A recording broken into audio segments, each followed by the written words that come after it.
Action actress na, pangmalakasang live seller pa. Si Batang Quiapo star Ivana Alawi. Sa isa niyang live selling, abay kumita po siya ng mahigit 10 milyong piso. Nasa frontline ng balitang yan, si MJ Marfori.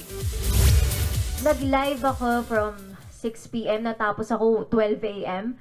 Kasi yun yung kumita ng 8 digits. Kita mo nga naman! As in, legit na ganyan kalaki ang kinita ni Batang Quiapo actress Ivana Alawi sa isa niyang live selling session.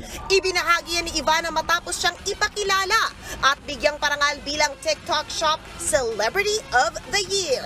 Say ng aktres at content creator, magandang backup plan daw talaga ang pagnenegosyo kahit mabigating mainstream at social media personality na siya. Iba yung business, iba yung pag-aartista, iba siya. So as, you know, pag naging artista ka, para mag-iisip ka na ay kailangan ko ng backup. So, having a business is really important. Kahit busy sa beauty and health business, hindi pa rin paaawat si Ivana bilang si Bubbles sa hit kapatid at Dreamscape teleserye na Batang Quiapo. Thankful ang aktres at buong produksyon sa patuloy na mataas na ratings nito sa Todo Max Primetime 5 ng TV5 at Views Online. Kasi it's really a whole team. So, of course, si Coco Martin, grabe talaga yung kanyang mind. Sobrang galing niya, sobrang talented. And I think yung walang tatalo dun is because talagang mahal na mahal siya ng tao. And yung story and just the excitement. Ang dami, hindi lang siya kasi isang plot. Ang dami mong aabangan.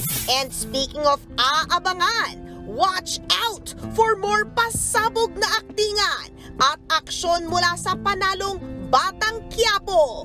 Sobrang ganda ng story na tatahakin namin. And nagsisimula pa lang siya. And ngayon, maraming bagong mga characters and all. So, maraming aabangan na pasabog.